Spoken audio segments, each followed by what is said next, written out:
Hi, my name is Benjamin. I'm 9 years sober. I continue every day to look to help others, to give back to those who have helped me, and to the community that's given me everything back into my life. I'm Heather Champion. I'm a licensed mental health counselor with a private practice. I met Ben while working at an outpatient treatment center called The Retreat that's not here anymore. We've maintained our friendship since then and enjoy taking time to talk about therapy and our lives as champions. Disclaimer: the content of this video is intended for informational use only.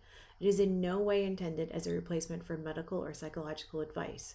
Should you have a medical or psychological issue, please consult with a medical professional. Hey, everybody, we are back. It's back to our little Real Champions podcast. We're going to call this the first episode of season 2. And there has been some changes in both my life and Ben's life. I'll let Ben tell you a little bit about what's happened to him. Hi, everybody. I hope everyone's doing well.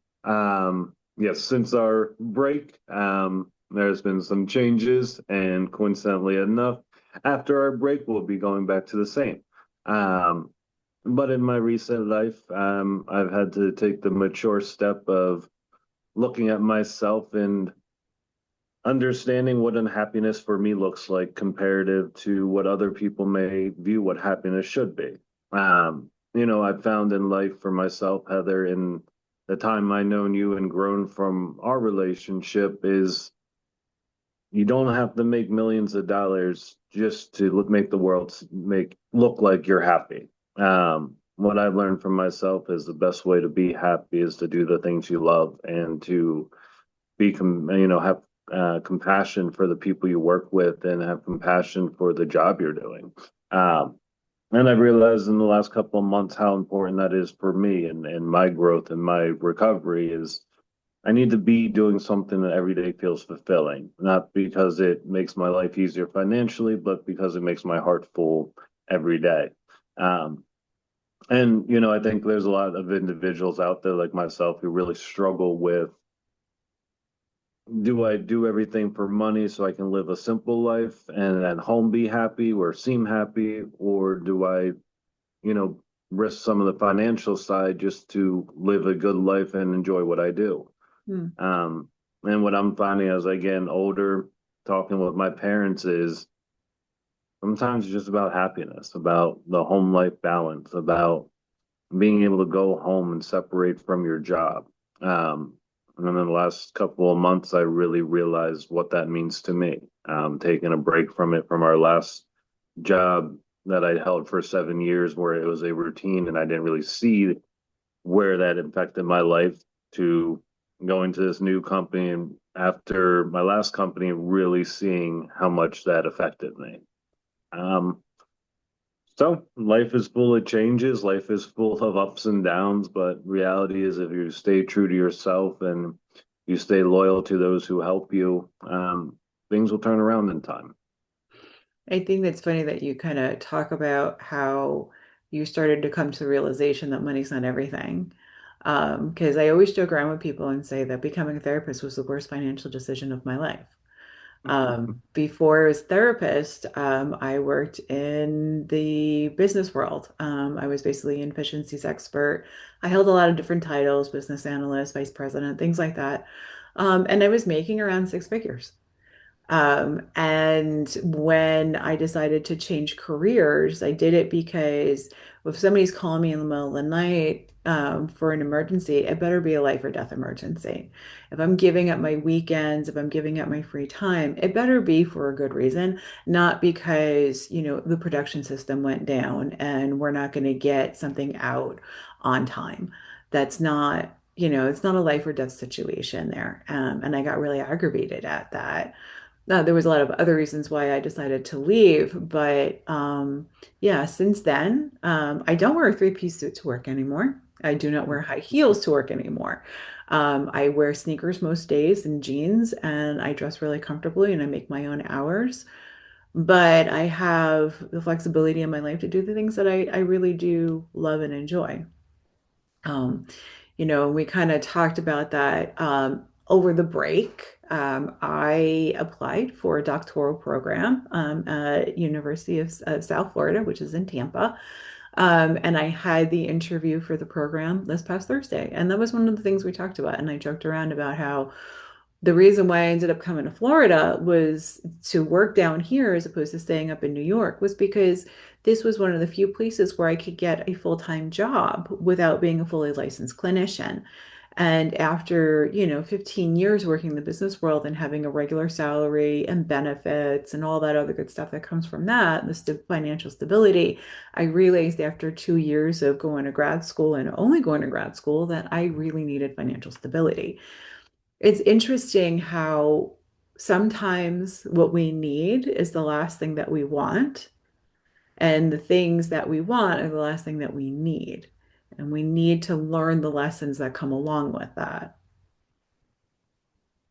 That's very true. And I think, if you surround yourself with the right people who understand what makes you tick, and what truly makes you happy and are willing to be honest with you, you'll get those answers sooner than later. Surround yourself with people who really understand that, yes, financials are financials and everybody understands that, but true friends and true mentors are the ones who can help you stay aligned with your objectives in life. And yes, we all want to make sure our finances are right, but if you surround yourself with people who truly understand you, then they'll understand what you're really aiming for in life and where you're really trying to go, and they'll help guide you there. Um, and that's really what I've learned in the last month is friends and mentors are the ones who are going to help you the most in the times that you feel most helpless. But you have to be honest about it. You have to be honest that not that you're completely lost, but that you need guidance, that you need support, that you know where you want to be, but you just don't know how to get there. There's a roadblock either mentally or financially or just scared. But you need people to lean on. You need people who truly can say to you, you're on the right path and you can fully believe them. I just found recently for myself that is key to my success and sobriety and growing in my own life is the group of friends I have up north and my group of mentors and friends down here in South Florida. You just need to put people around you that truly understand what you and your life want. Not just a picture perfect idea of what they think, you want, but what you truly want at the heart. And if that's just something simple as just helping people every day, then they'll push you to go do the right things. Yeah, I think that the impression at least got from my family when I decided to become a therapist was not the most favorable. And a lot of my family couldn't really understand why I was doing that, why I was giving up the stability that I had in my old business life to live in a world where it's not nearly as stable financially. And I've struggled, in that process of changing careers. I literally lost everything. I lost my home, I lost all my investments, I lost a lot of my property. It was all gone. I've slowly rebuilt, and every time I step in the right direction, I rebuild much more than I ever had. And I think that's the hard part for us is that we have to kind of, especially if we have, I want to say, some complex trauma in our background, whatever that might be, we tend to fear change and we tend to fear sticking our neck out and trying something new. And sometimes that's what we need to do, even if it's just a little bit of experimentation, like, this job seems like it might be good. Let me try my neck at it. Nope, not gonna work. Not that's definitely not gonna, that's not for me. Let me get back on the path that I was on before. And my friends that you said that really reinforced that with me. When I wanted to leave 2 weeks in, I said, you said you're going to try this for a month. Give it a month. I would get to a month, still have the same feelings, give it another month. And that's what they did. And at the end, when I made my decision the other night, they all responded with, you gave it your best. You did what you said you're going to do. And you're not leaving because you can't do it. You're leaving because you're not happy doing it. And that was good friendship. That was good growth in our friendships in the sense of they're learning how to talk to their friend. They're learning what me as the human wants. And not always they Um, Hard line, you just do the job and you go home, doesn't matter if you're happy or not. Um, and that's been an interesting change to see in my friendship group. They're very old school in their work mentality. You go to the job, you do what you have to do, you go home, doesn't matter your happiness level. And to see them start to understand that, your personal feelings do matter and you should be happy with what you do every day was an interesting shift in them. That was fun to see. Mhm. Yeah. Yeah, that is interesting. I think it's like my whole family, for the most part, my immediate family, everybody has those type of you just go to work, you do your job, you earn your paycheck, and then look forward to retirement someday. Everybody has had or has pension jobs with good benefits, with the intention of retiring at like 63, 65. My brother's already retired from one career and he's on to his second, which I always laugh. I'm like, my little brother's already retired. It's funny. But there's a certain type of person that works for. It's not for everybody. And I've always been the oddball in my family. I've always been a little bit different, a little bit weird. And I think it's taken them a long time to understand that. And I think that one of the things that I've always struggled with is finding those types of people that are really supportive and can see what works for me.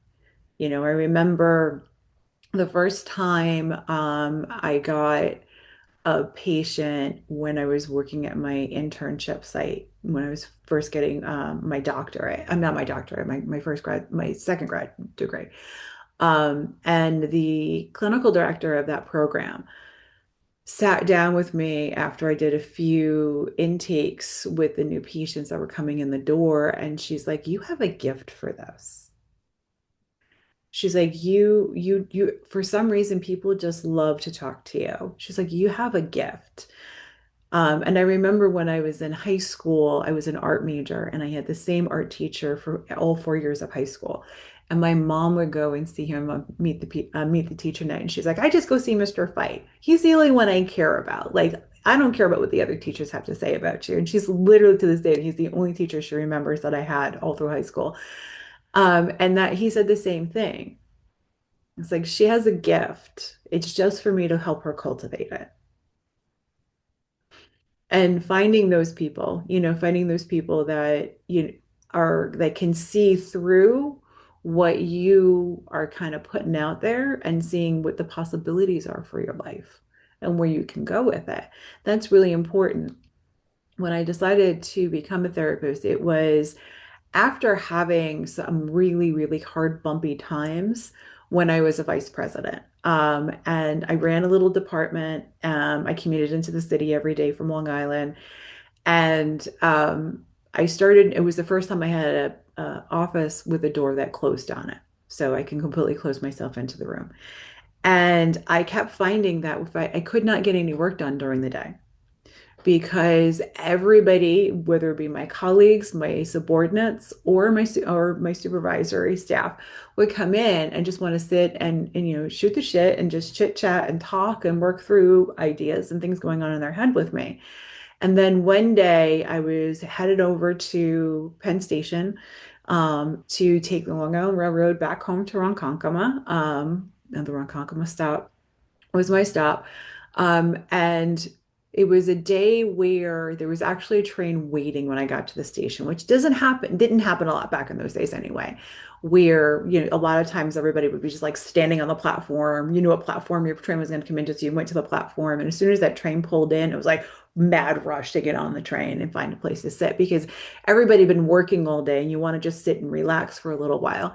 But the train happened to be sitting in the station. So I got on the train, I found a seat, I got comfortable, I got my iPod. This is how old the story is. And I had my book and I was reading my book. Somebody came and sat down next to me and I heard them murmuring and I saw them gesturing. And I kind of like looked over and I was like, who's she talking to? And I was like, "Oh, I think she's talking to me." So I popped my earbud out and I was listening to her. I'm like, "Oh no, this woman's talking to me." So like I paused my music and I put my book down and I sat and listened to her and talked to her until her stop. And she got up let her stop. And she said, "Thank you so much. That was so helpful." And she got off the train. And the next day I went to go see my boss. Hello, puppy.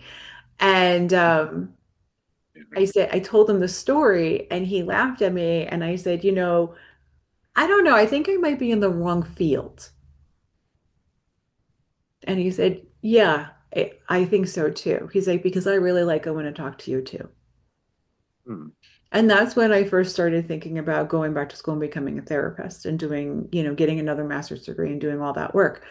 It didn't manifest for a few more years, but that's where that kind of came from. The evidence was really in front of me of where I could do the best and what really was going to speak to my heart. And so that's how I ended up, coming here. And like I said, when I recognized what was going on, it wasn't necessarily what I got was not necessarily, financial gain, but Hmm. it was a sense of safety and belonging that started to develop. Because I remember when I started that program, I was so excited, and everybody at the program at Adelphi's mental health counseling program, which I will always recommend people try to get in there because it's a great program and the faculty is amazing. Um, that they were so loving and they were so caring and they recognized where my strengths were and they let me develop that further and they just guided me through that process. I think that's what I found too is purpose and reason and fulfillment and what you do is paramount to success and overall life. It'll filtrate into your friendships. The happier you are, the more relationships you can build, the easier it is to go out and build those relationships because you're excited to do things. You don't feel overwhelmed or drowned by the feelings of anxiety. And if you're not doing the right things at work, you're able to just go be more carefree in life and really go explore things, be the best version of yourself. And I found that stuff's very important. For me, opening up is difficult. This because it's you on camera to me is doesn't mean anything because it's you. I can talk to you, and I've always been able to talk to you. But I found in my life, it's not always about being the most popular person and going out and doing all these things. That's not what really makes you happy. It's about going out with the people that truly understand you and can give you the time to really open up and be yourself with them, to talk about these things, to not feel pressured into being one way or the other. Um, and then last night we went out for my birthday, and it was the perfect example of that for me. Somebody who gets highly anxious about plans, about going places. I'm very routine in my nature. I like things the way they are. So we headed down to Boca for to go out to a Chinese buffet, and it was easy for me. There's no anxiety in it. It's going to hang out with Christy P. It's going back to my old stopping grounds where I came when I came down to Florida. I lived in Boca most of the time, um, and I could tell within myself that I was in my natural feeling. No fears of what's next. And it was just nice being with somebody who understands those little I can't say the word, but those little things that I can't, that I normally will verbalize that I'm anxious about. It was already taken care of. Ben, I'm driving because I know you're going to get anxious in the parking lot. And sure enough, that parking lot was a death trap and would have made me highly anxious. But just knowing those things were not even on the table for me to have to worry about and not even having to speak about them, Right. and plan that out, was just really interesting to me because a lot of my coworkers said, "Oh, Ben, what are you doing for your birthday? You going out? You doing this?" And I said, "Yeah, actually, I am going out." And they were all shocked. "Oh, well, what are you doing?" So I'm going with one person and her child. We're going to eat and then we're going home. Well, nothing else. I said, "Nope, that is the plan. That's how easy and simple it is for me." Um, and even just being back in Boca and reflecting on the last 10 years of life was just interesting to me that on coming up on my 10 year sobriety, 10 years now in sobriety almost. 24, I just got to Boca. Now at 34, I have a house, I have a car, I have two awesome dogs, I have really good people in my life. And it was a really cool moment just to sort of sit back and reflect. You know, how far you can come and still feel at home. Um, and I felt at home last night. I felt safe in my environment. I felt just, it was probably one of the best birthdays in years and the most simple birthday in years. Mhm. And even all my friends, when I said that to them, they're like, yeah, that's all you wanted.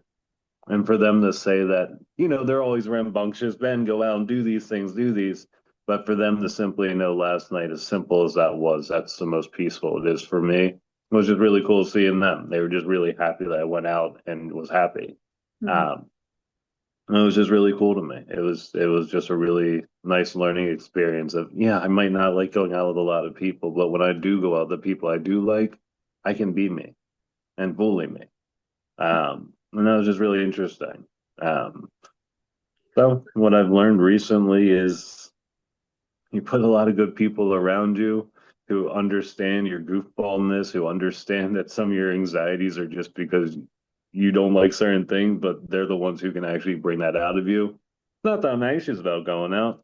I just don't like going out and having routine changes. Mhm. And setting yourself around people who you don't have to explain that to and just understand who you are, is one of the greatest gifts that you can ask for, in your friends. And last night, I was just reassured from all my friends up north to my people down here. It was just a simple blessing that wasn't the most exciting, but it was perfectly what I needed, at the time I needed it. A safe place where you can be vulnerable, because that's what we need in order to grow.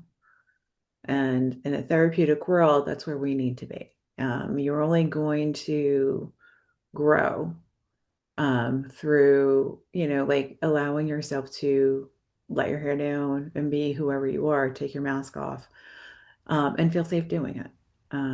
That's what we try to achieve in a therapeutic environment. And that's what we kind of need to have in our circle, feeling safe and vulnerable at the same time. That's the truth. Uh, Simple, but it's the easiest thing to do. it's simple, but not very easy to do for everybody. It takes time. And for me to even say that took about 10 years. And that's one of the best things I can tell people is take time with all this. It's not going to change overnight. It's not going to change tomorrow because you got a perfect score in your therapy session. It's a day in, day out battle. And as long as you're honest and upfront with the people that care about you, it's a battle you can take on every day. Are you gonna be successful every day? No, but you can't expect that. But what you can expect of yourself is you're gonna be honest with yourself and say, I need some help some days. Mhm. There are The no best we can do. There's no A's or 100% in therapy. And That's that's true. something, and that's something I have to remind people all the time. Like, I see them come into the office and they have things to tell me, and they're watching my reaction to see if they're going to get a gold star for being a good patient in therapy. And there's no such thing. The only way that you can get a gold star in therapy is by learning how to be vulnerable there and feel safe while you're doing it. But that's it for today. We will be back in a couple of weeks. I hope everybody does well. And yeah, thank you. Take care, everybody. Thank you. Real Champions Podcast, Season 2, Episode 1. We're back. The Real Champions Podcast is co-hosted by Heather Champion and Benjamin Champion. It's edited by Heather Champion.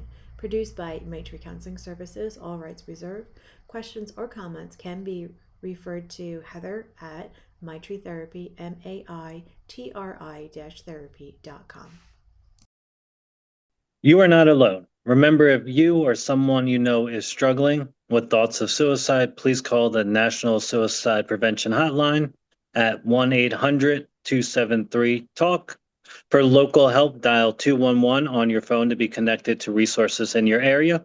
If you experience mental health or substance abuse issues, please call the National Alliance or Mental Health or NAMNI at 1-800-950-NAMNI.